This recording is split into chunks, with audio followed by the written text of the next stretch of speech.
The Adventures of Sherlock Holmes by Sir Arthur Conan Doyle. Adventure 1. A Scandal in Bohemia. Sections 1 through 3. Section 1. To Sherlock Holmes, she is always the woman. I have seldom heard him mention her under any other name. In her eyes, she eclipses and predominates the whole of her sex. It was not that he felt any emotion akin to love for Irene Adler. All emotions, and that one particularly, were abhorrent to his cold, precise, but admirably balanced mind. He was, I take it, the most perfect reasoning and observing machine that the world has seen. But as a lover, he would have placed himself in a false position. He never spoke of the softer passions, save with a jibe and a sneer. They were admirable things for the observer, excellent for drawing the veil from men's motives and actions. But for the trained reasoner to admit such intrusions into his own delicate and finely adjusted temperament was to introduce a distracting factor which might throw a doubt on all his mental results. Grit in a sensitive instrument, or a crack in one of his own high-powered lenses, would not be more disturbing than a strong emotion in a nature such as his. And yet there was but one woman to him, and that woman was the late Irene Adler, of dubious and questionable memory. I have seen little of Holmes lately. My marriage had drifted us away from each other. My own complete happiness and the home-centered interests which rise up around the man who first finds himself master of his own establishment were sufficient to absorb all my attentions, while Holmes, who loathed every form of society with his whole Bohemian soul, remained in our lodgings in Baker Street. Buried among his old books and altering from week to week between cocaine and ambition, the drowsiness of the drug, and the fierce energy of his own keen nature, he was still, as ever, deeply attracted by the study of crime, and occupied his immense faculties and extraordinary powers of observation in following out these clues, and clearing up those mysteries which had been abandoned as hopeless by the official police. From time to time I heard some vague account of his doings, of his summons to Odessa in the case of the Trepov murder, of his clearing up of the singular tragedy of the Atkinson brothers at Trincomalee, and finally of the mission which he had accomplished so delicately and successfully for the reigning family of Holland. Beyond these signs of his activity, however, which I merely shared with all the readers of the daily press, I knew little of my former friend and companion. One night, it was on the 20th of March, 1888, I was returning from a journey to a patient, for I had now returned to civil practice, when my way led me through Baker Street. As I passed the well-remembered door, which must always be associated in my mind with my wooing, and with the dark incidents of the Stoty in Scarlet, I was seized with a keen desire to see Holmes again, and to know how he was employing his extraordinary powers. His rooms were brilliantly lit, and even as I looked up I saw his tall, spare figure pass twice in a dark silhouette against the blind. He was pacing the room, swiftly, eagerly, with his head sunk upon his chest and his hands clasped behind him. To me, who knew his every mood and habit, his attitude and manner, told their own story. He was at work again. He had risen out of his drug created dreams, and was hot upon the scent of some new problem. I rang the bell, and was shown up to the chamber, which had formerly been in part my own. His manner was not effusive. It seldom was, but he was glad, I think, to see me. With hardly a word spoken, but with a kindly eye, he waved me an armchair, threw across his case of cigars, and indicated a spirit case and a gasogene in the corner. Then he stood before the fire and looked me over in his singular, introspective fashion. "Wedlock suits you," he remarked. "I think, Watson, that you have put on 7.5 pounds since I saw you." "7!" I answered. "Indeed, I should have thought a little more, just a trifle more, I fancy, Watson. And in practice again, I observe. You did not tell me that you intended to go into harness." "Then how do you know?" "I see it. I deduce it. How do I know that you have been getting yourself very wet lately, and that you have a most clumsy and careless servant girl?"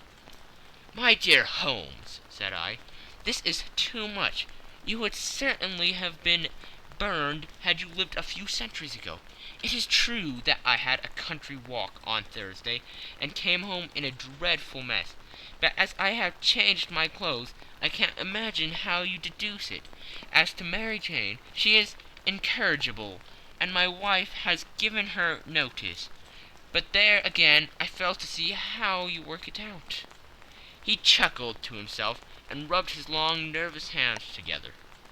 "It is simplicity itself," said he. "My eyes tell me that on the inside of your left shoe, just where the firelight strikes it, the leather is scourged by 6 almost parallel cuts.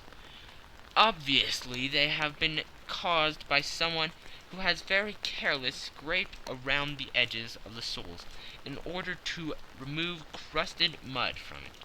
Hence you see my double deduction, that you have been out in vile weather, and that you have a particularly malignant, boot-slitting specimen of the London Slave. As to your practice, if a gentleman walks into my room smelling of iodine, with a black mark of nitrate of silver upon his right forefinger, and a budge on the right side of his top hat, to show where he has secreted his stethoscope, I must be dull indeed if I did not pronounce him to be an active member of the medical profession." I could not help laughing at the ease with which he examined his process of deduction. "When I hear you give your reasons," I remarked, "the thing always appears to me to be so ridiculously simple that I could easily do it myself, though at each successive instance of your reasoning I am baffled until you explain your process. And yet I believe that my eyes are as good as yours." "Quite so," he answered, lighting a cigarette, and throwing himself down into an armchair. "You see, but you do not observe. The distinction is clear. For example, you have frequently seen the steps which lead up from the hall to this room?" "Frequently." "How often?" "Well, some hundreds of times." "Then how many are there?" "How many? I don't know." "Quite so. You have not observed, and yet you have seen. That is just my point. Now I know that there are 17 steps, because I have both seen and observed. By the way, since you are interested in these little problems, and since you have been good enough to chronicle one or two of my trifling experiences, you may be interested in this." He threw over a sheet of thick, pink-tinted notepaper, which had been lying upon the table. "It came by the last post," said he. "Read it aloud." The note was undated, and without either signature or address. "There will call upon you tonight, at 7:45, it said, "a gentleman who desires to consult you upon a matter of the very deepest moment. your recent services to one of the royal houses of Europe have shown that you are one who may safely be trusted with matters which are of an importance which can hardly be exaggerated. This account of you will have from all quarters received, but in your chamber then at that hour, and do not take it amiss if your visitor wears a mask." "This is indeed a mystery," I remarked. "What do you imagine that it means?" "I have no data yet. It is a capital mistake to theorize before one has data. Insensibly one begins to twist facts to suit theories, instead of theories to suit facts. But the note itself, what do you deduce from it?" "I certainly examined the writing, and the paper upon which it was written."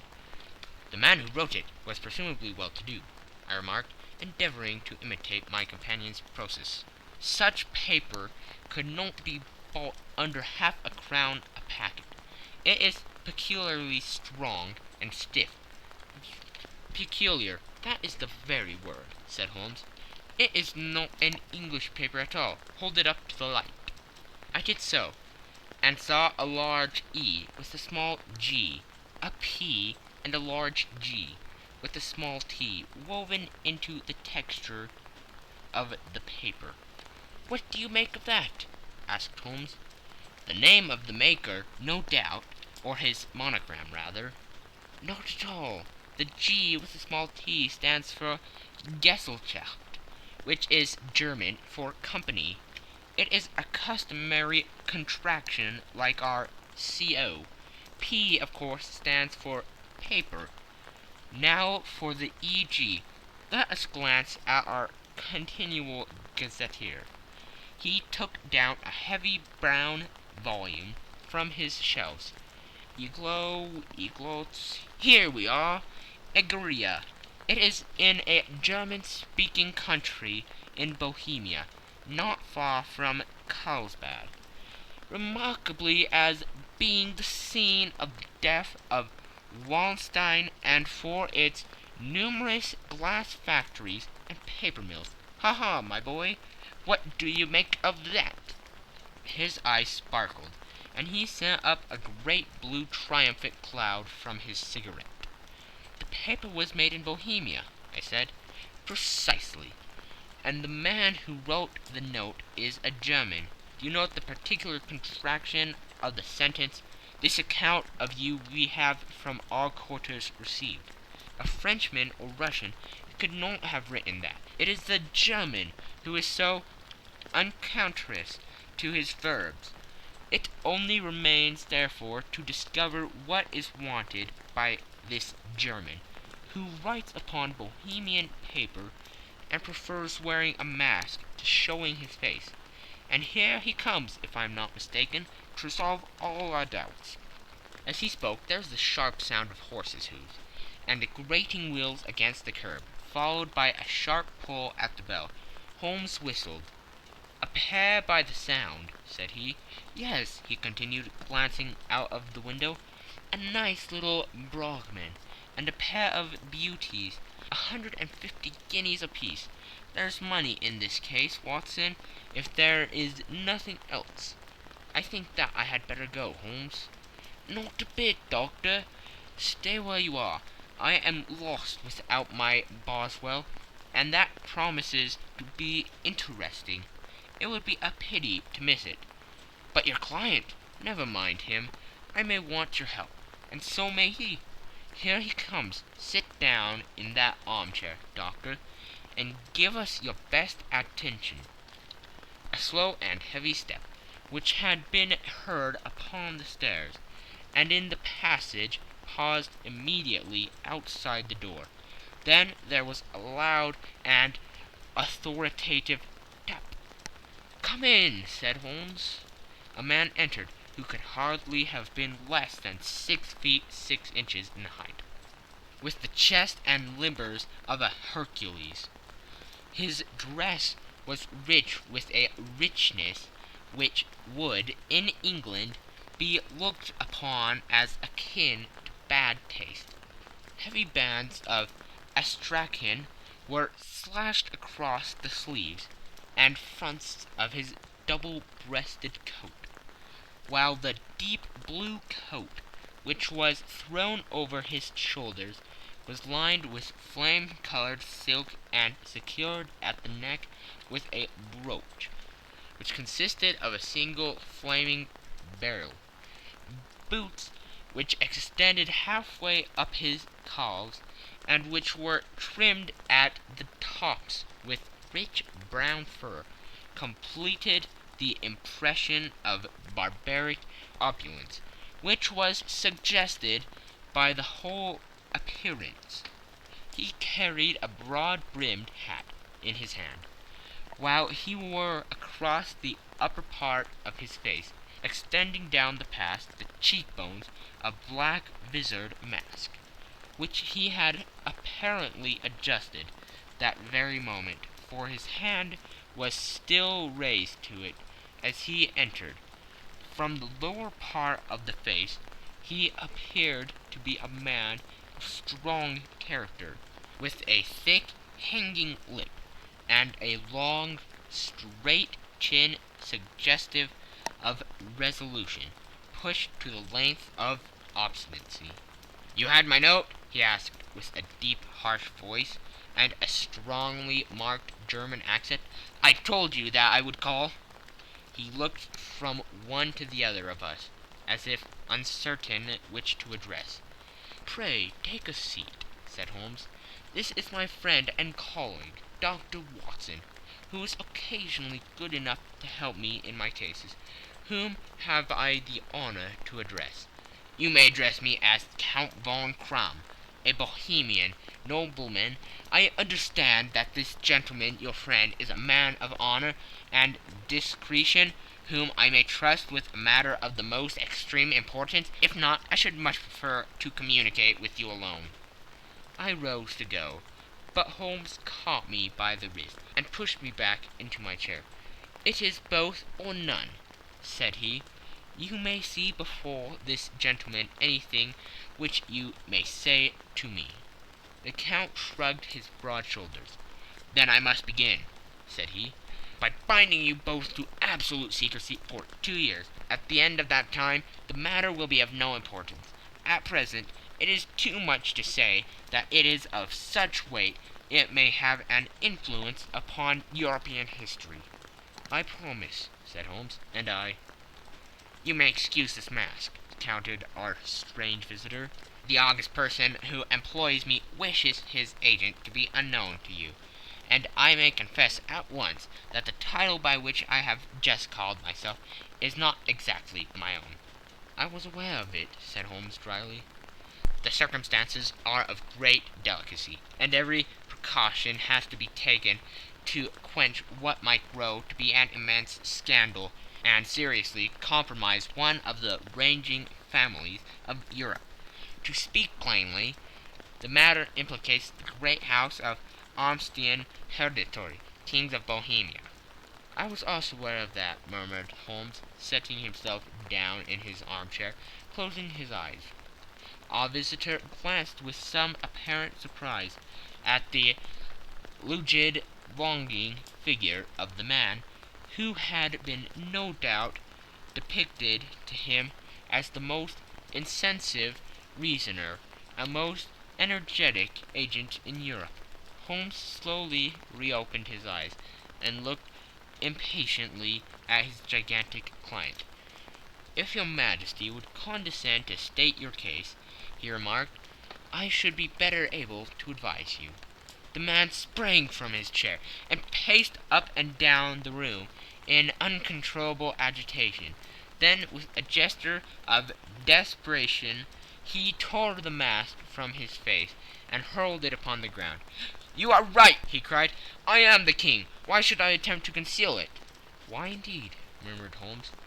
"Your Majesty had not spoken before.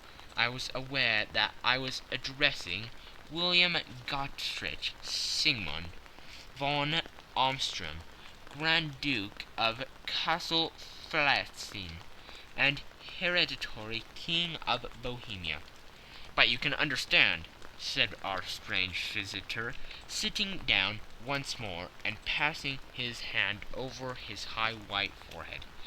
"You can understand that I am not accustomed to doing such business in my own person, that I could not confide it to an agent without putting myself in his power. I have come incognito from Prague, from the purpose of consulting you." "Then pray consult," said Holmes, shutting his eyes once more. "The facts are briefly these. Some 5 years ago, during a lengthy visit to Warsaw, I made the acquaintance of the well-known adventuress Irene Adler. The name is no doubt familiar to you?" "Kindly look her up in my index, Doctor," murmured Holmes, without opening his eyes. For many years he had adopted a system of docking all paragraphs concerning men and things, so that it was difficult to name a subject or a person on which he could not at once furnish information. In this case I found her biography sandwiched in between that of Hebrew rabbi and that of staff commander, who had written a monograph upon the deep-sea fishes. "Let me see," said Holmes. Born in New Jersey in the year 1858. Contrito. La Scala. Prima donna Imperial Opera of Warsaw. Yes! Retired from the operatic stage. Ha! Living in London. Quite so, Your Majesty. As I understand, become entangled with this young person, wrote her some compromising letters, and is now desirous of getting these letters back." "Precisely so. But how?" "Was there a secret marriage?" "None." "No legal papers or certificates?" "None." "Then I fail to follow, Your Majesty.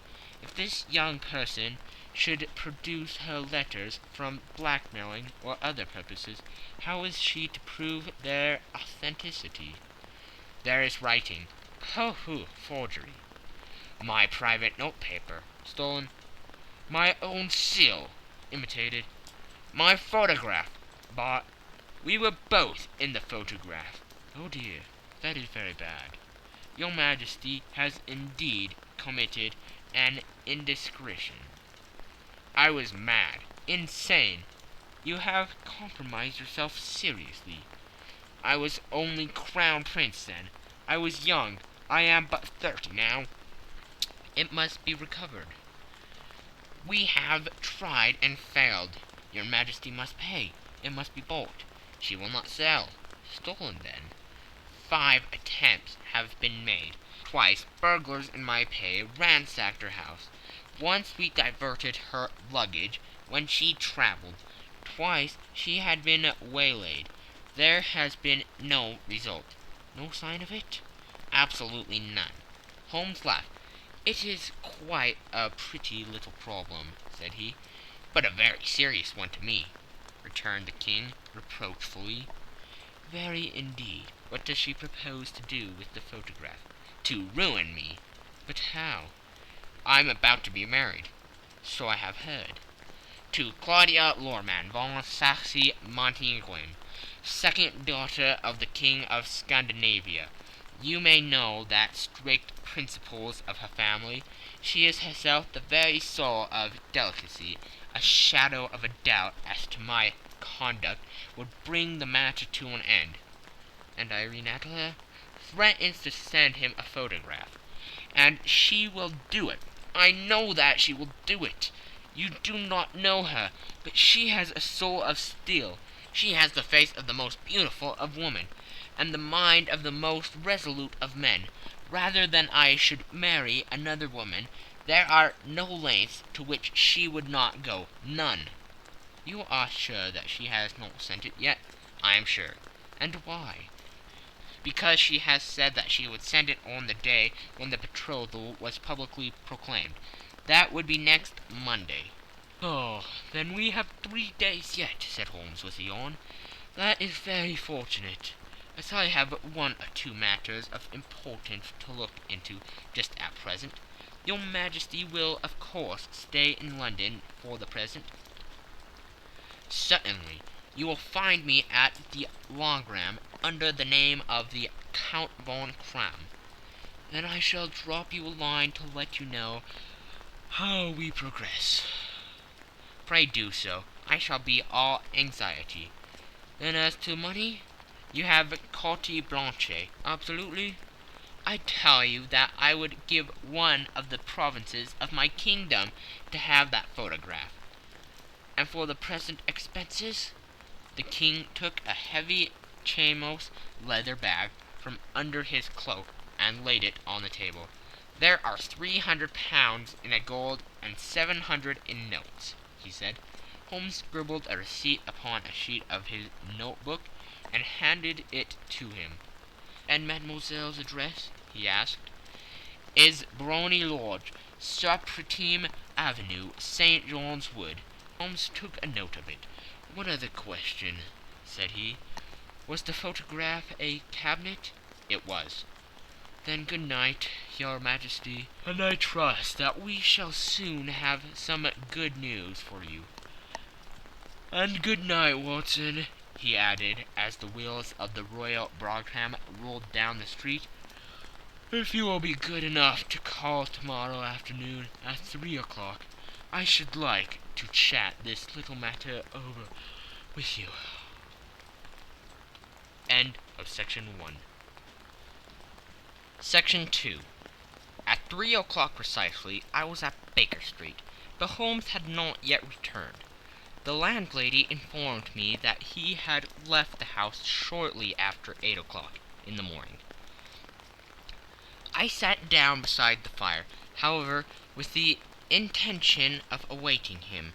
However long he might be, I was already deeply interested in his inquiry, for though it was surrounded by none of the grim and strange features which were associated with the two crimes which I have already recorded, still the nature of the case and the exalted station of his client gave it a character of its own. Indeed, apart from the nature of the investigation which my friend had on hand, there was something in his masterly grasp of a situation, and his keen, incisive reasoning, which made it a pleasure to me to study his system of work, and to follow the quick, subtle methods by which he distinguished the most inextractable mysteries. So accustomed was I to his invariable success that the very possibility of his failing had ceased to enter into my head. It was close upon 4 before the door opened, and a drunken-looking groom, ill-kept and side-whiskered, with an inflamed face and disreputable clothes, walked into the room. Accustomed as I was to my friend's amazing powers in the use of disguises, I had to look 3 times before I was certain that it was indeed he. With a nod he vanished into the bedroom, whence he emerged in 5 minutes, too suited and respectable as of old. Putting his hands into his pockets, he stretched out his legs in front of the fire and laughing heartily for some minutes. Well, really, he cried, and then he choked and laughed again, until he was obliged to lie back, limp and helpless, in the chair. What is it? It's quite too funny. I am sure you could never guess how I employed my morning, or what I ended by doing. I can't imagine. I suppose that you have been watching the habits and perhaps the house of Miss Irene Adler? Quite so, but the sequel was rather unusual. I will tell you, however. I left the house a little after 8 o'clock this morning, in the character of a groom, out of work. There is a wonderful sympathy and freemasonry among wholesale men, but one of them, and you will know all that there is to know, I soon found Brotny Lodge. It is a Bazille villa, with a garden at the back, but built on it right up to the road, 2 stories, sharp lock to the door, large sitting room on the right side, well furnished with long windows almost to the floor, and those prosperous English window fasteners which a child could open. Behind there was nothing remarkable, save the passage window could be reached from the top of the coach-hill. I walked round it and examined it closely from every point of view, but without nothing anything else of interest. I then lodged down the street, and found, as I expected, that there was a news in a lane which runs down by one wall of the garden. I went the ostlers a hand in rubbing down their houses, and received in exchange 2 pence, a glass of half and half, 2 fills of shag tobacco, and as much information as I could desire about Miss Adler, to say nothing of half a dozen other people in the neighborhood, in whom I was not in the least interested, but whose biographies I was compelled to listen to. "And what of Irene Adler?" I asked. "Oh, she has turned all the men's heads down in that part. She is the daintiest thing under a bonnet on the planet. So say the Sappratine News to a man. She lives quietly, sings at concerts, drives out at 5 every day, and returns at 7 sharp for dinner. Seldom goes out at other times, except when she sings. Has only 1 male visitor, but a good deal of him. He is dark, handsome, and dashing. Never calls less than once a day, and often twice. He is Mr. Godfrey Norton of the Inner Temple. See the advantages of a cabman as a confidant. They have driven him home a dozen of times from Serpentine Mews, and knew all about him. When I had listened to all they had to tell, I began to walk up and down near Briony Lodge once more, and to think over my plan of campaign. This Godfrey Norton was evidently an important factor in the matter. He was a lawyer. That sounded ominous. What was the relation between them, and what the object of his repeated visits? Was she his client, his friend, or his mistress? If the former, she had probably transferred the photograph to his keeping. If the latter, it was less likely on the issue of this question deepened whether I should continue my work at Briony Lodge, or turn my attention to the gentleman's chambers in the Temple. It was a delicate point, and it winded the field of my inquiry. I fear that I bore you with these details, but I have to let you see my little difficulties, if you are to understand the situation. "I am following you closely," I answered. I was still balancing the matter in my mind, when a hansom cab drove up to Briony Lodge, and a gentleman sprang out. He was a remarkably handsome man, dark, aquiline, and mustached, evidently the man of whom I have heard. He appeared to be in a great hurry, shouted to the cabman to wait, and brushed past the maid, who opened the door with the air of a man who was thoroughly at home. He was in the house about half an hour, and I could catch glimpses of him in the windows of the sitting room, pacing up and down, talking excitedly, and waving his arms. Of her I could see nothing. Presently he emerged, looking even more flurried than before. As he stepped up into the cab, he pulled a gold watch from his pocket, and looked at it earnestly. "Drive like the devil!" he shouted. "First to Gross and Humphrey's in Regent Street, and then to the Church of St. Monica in Edgware Road. Half a guinea if you do it in 20 minutes." Away they went, and I was just wondering whether I should not do well to follow them, when up the lane came a neat little landau, the coachman with his coat only half buttoned, and his tie under his ear, while all the tags of his harness were sticking out of the buckles. It hadn't pulled up before she shot out of the hall door and into it. I only caught a glimpse of her at the moment, but she was a lovely woman, with a face that a man might die for. "The Church of St. Monica, John," she cried, "and half a sovereign if you reach it in 20 minutes. This was quite too good to lose, Watson. I was just balancing whether I should run for it, or whether I should perch behind her landau, when a cab came through the street. The driver looked twice at such a shabby fare, but I jumped in before he could object.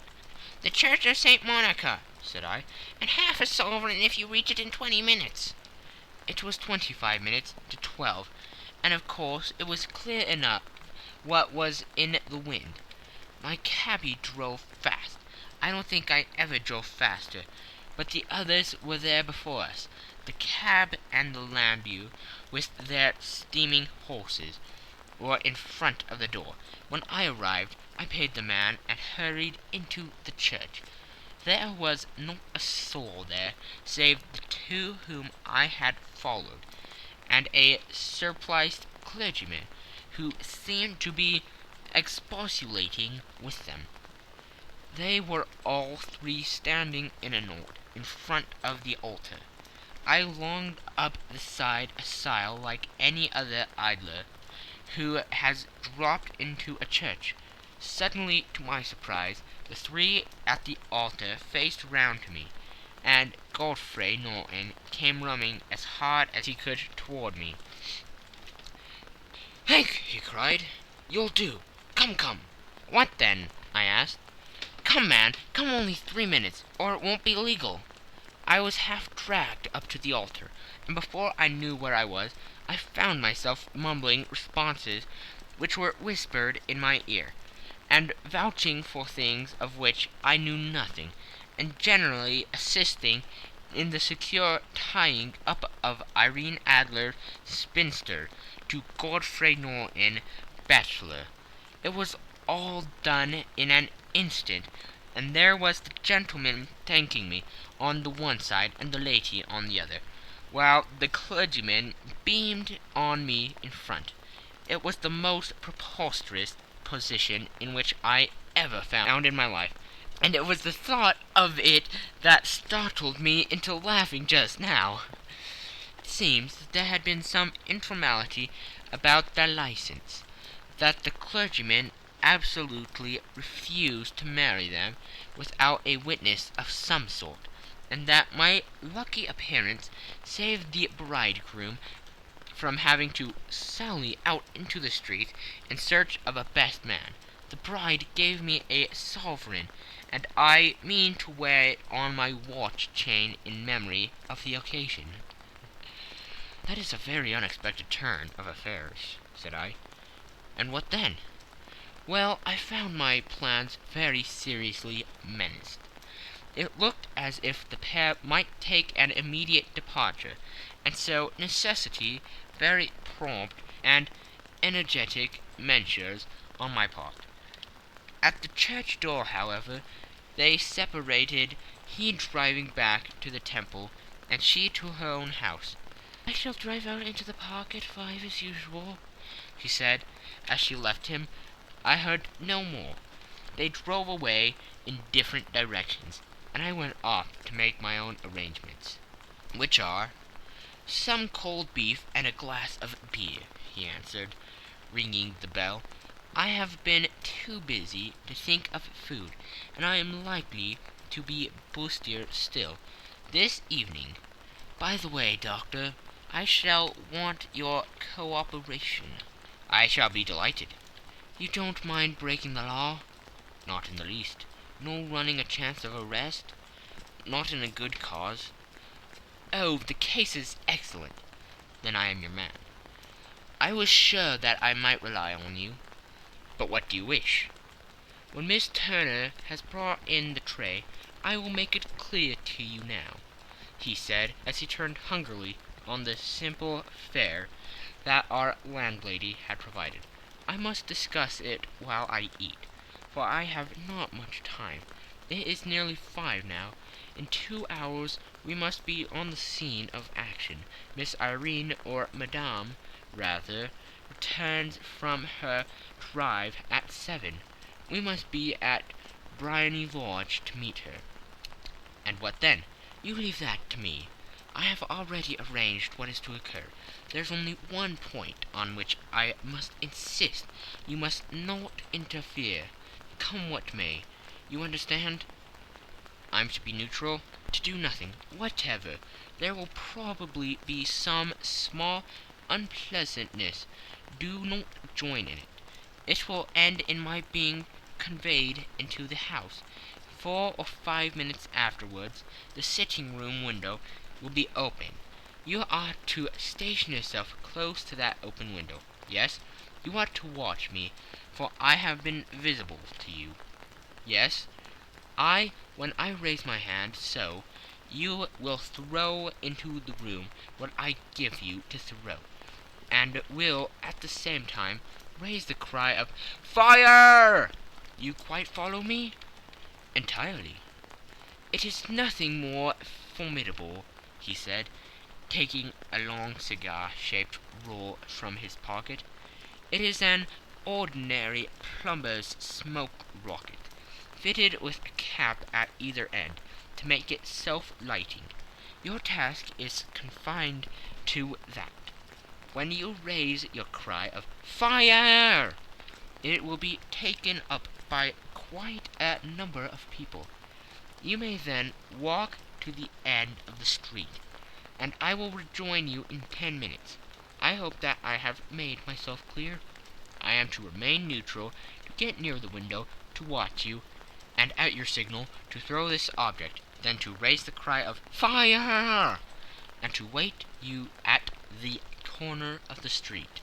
Precisely. Then you may entirely rely on me? That is excellent. I think, perhaps, it is almost time that I prepare for the new role I have to play. He disappeared into his bedroom, and returned in a few minutes, in the character of an amiable and simple-minded nonconformist clergyman. His broad black hat, his baggy trousers, his white tie, his sympathetic smile, and general look of peering and benevolent curiosity were such as Mr. John Hare alone could have equalled. It is not merely that Holmes changed his costume. His expression, his manner, his very soul seemed to vary every fresh part that he assumed. The stage lost a fine actor, even as science lost an acute reasoner when he became a specialist in crime. It was 6:15 when we left Baker Street, and it still wanted 10 minutes to the hour, when we found ourselves in Serpentine Avenue. It was already dusk, and the lamps were just being lighted as we paced up and down in front of Briony Lodge, waiting for the coming of its occupant. The house was just such as I had pictured it from Sherlock Holmes's succinct description, but the locality appeared to be less private than I expected. On the contrary, for a small street in a quiet neighborhood, it was remarkably animated. There was a group of shabbily dressed men smoking and laughing in a corner. A scissors grinder with his wheel, 2 guardsmen who were flirting with a nurse girl, and several well-dressed young men who were laughing up and down with cigars in their mouths. "You see," remarked Holmes, as we passed to and fro in front of the house, "this marriage rather simplifies matters. The photograph becomes a double-edged weapon now. The chances are that she would be as averse to its being seen by Mr. Godfrey Norton as our client is to coming to the eyes of his princess. Now the question is, where are we to find the photograph?" "Where indeed? It is most unlikely that she carries it about with her. It is cabinet size, too large for easy concealment about a woman's dress. She knows that the king is capable of having her waylaid and searched. 2 attempts of the sort have already been made. We may take it, then, that she does not carry it about with her." "Where, then?" "Her banker or her lawyer. There is that double possibility, but I am inclined to think neither. Women are naturally secretive, and they like to do their own secreting. Why should she have it over to anyone else? She could trust her own guardsmanship, but she could not tell what indirect or political influence might be brought to bear upon a businessman. Besides, remember that she had resolved to use it within a few days. It must be where she can lay her hands upon it. It must be in her own house." "But it has twice been burgled." "Pshaw! They did not know how to look." "But how will you look?" "I will not look." "What then?" "I will get her to show me." "But she will refuse." "She will not be able to. But I hear the rumble of wheels. It is her carriage. Now carry out my orders to the letter." As he spoke, the gleam of the sidelights of a carriage came round the curve of the avenue. It was a smart little landau, which rattled up to the door of Grimy Lodge.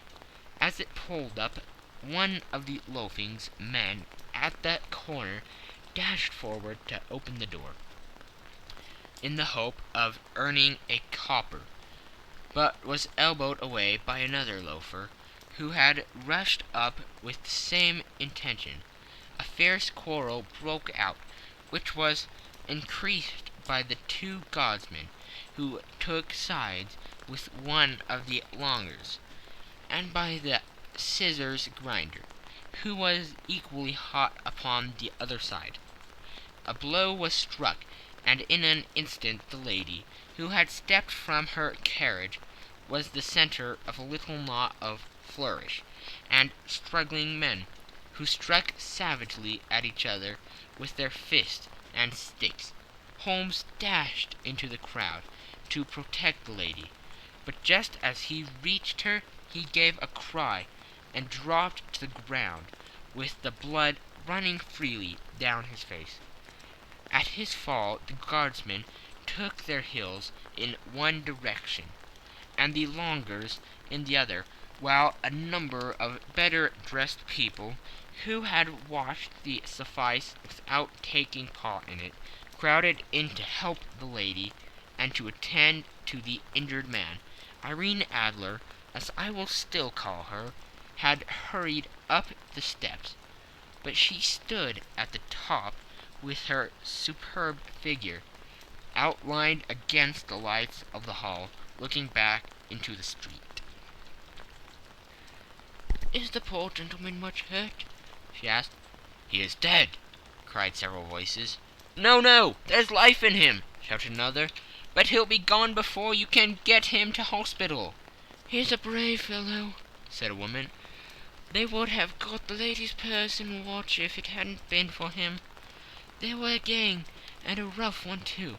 Ah, he's breathing now." "He can't lie here in the streets. May we bring him in, marm?" "Surely bring him into the sitting-room. There's a comfortable sofa. This way, please."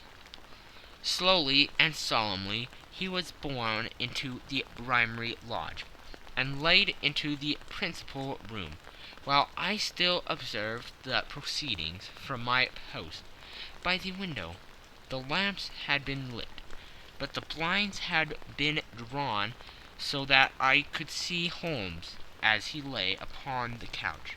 I do not know whether he was seized with compunction at that moment for the part he was playing, but I know that I never felt more heartily ashamed of myself in my life than when I saw the beautiful creature against whom I was conspiring, or the grace and kindliness with which she waited upon the injured man.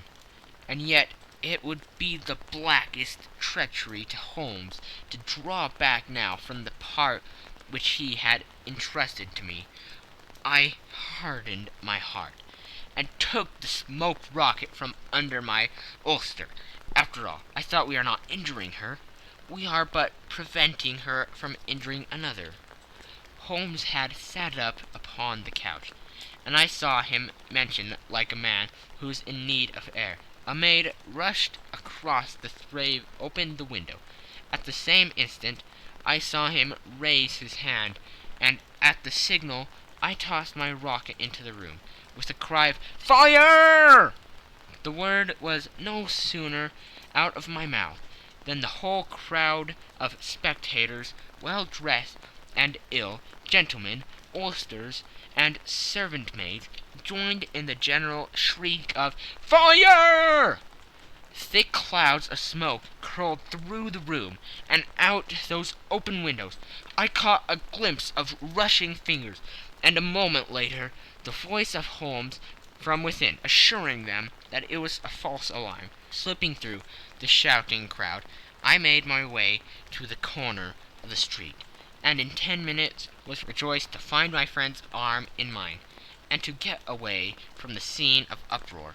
He walked swiftly and in silence for some few minutes until we had turned down on one of the quiet streets which led towards the Edgware Road. "You did it very nicely, Doctor," he remarked. "Nothing could have been better.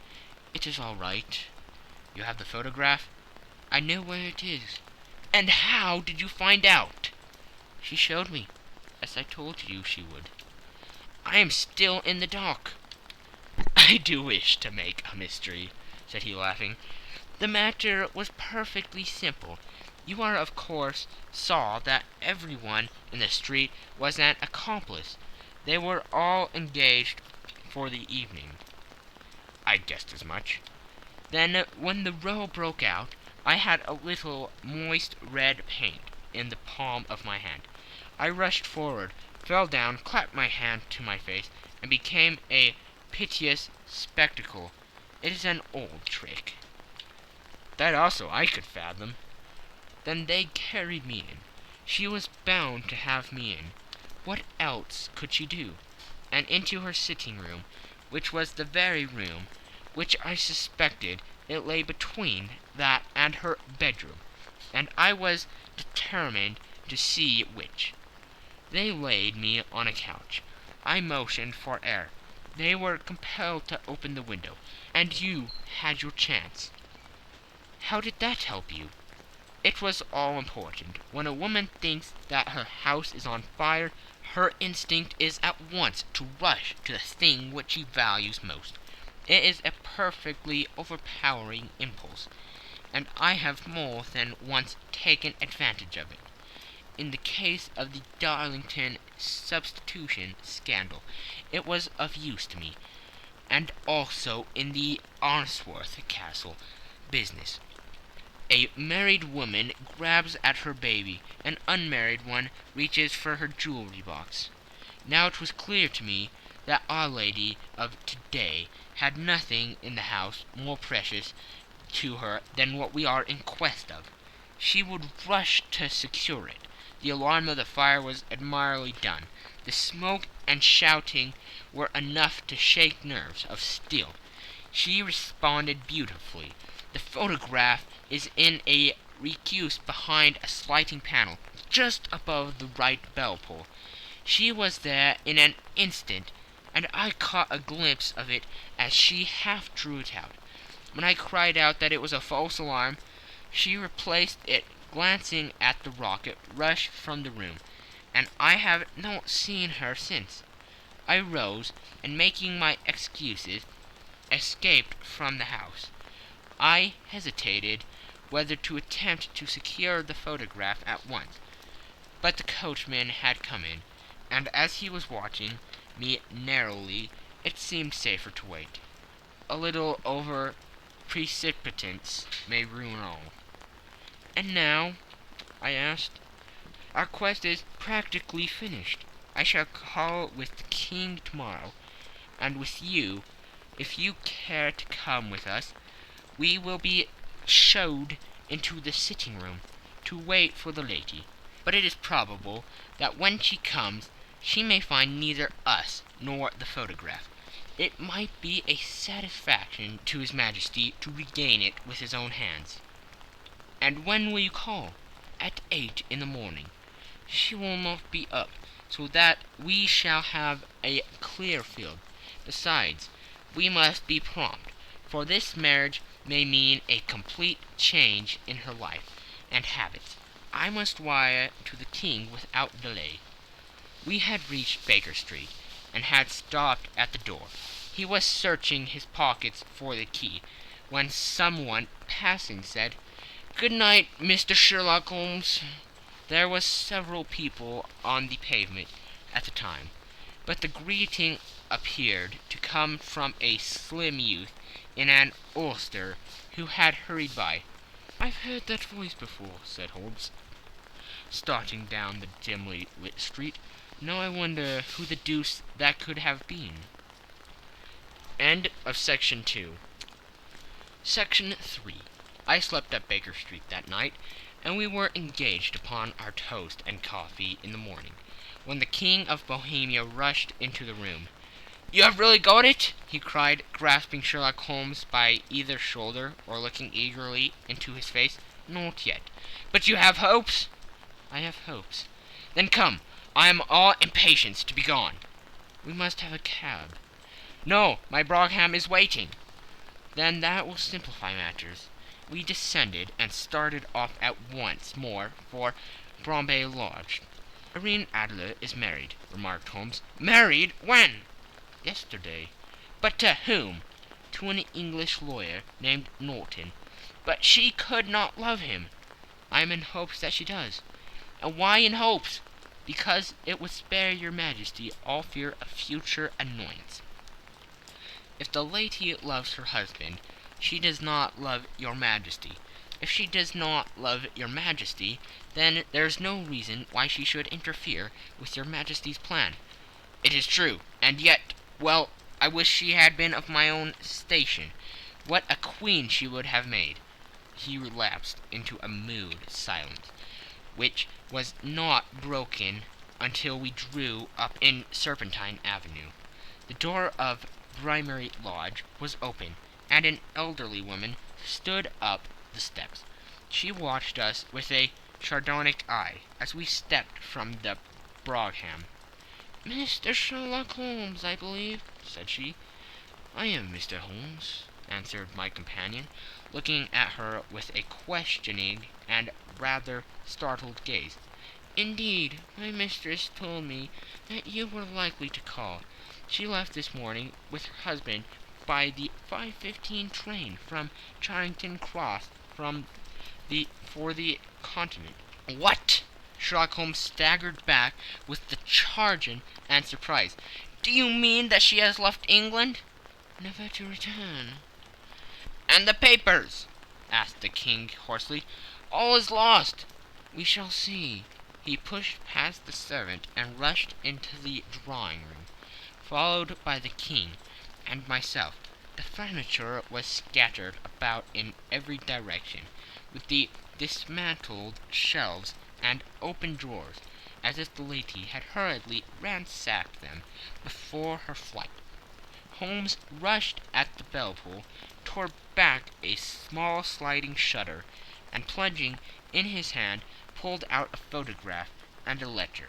The photograph was of Irene Adler herself, in evening dress. The letter was superseded to Sherlock Holmes, ESQ, to be left till called for. My friend tore it open, and we all three read it together. It was dated midnight of the preceding night, and ran in this way. My dear Mr. Sherlock Holmes, you really did it well. You took me in completely. Until after the alarm of fire I had not a suspicion. But then, when I found how I had betrayed myself, I began to think.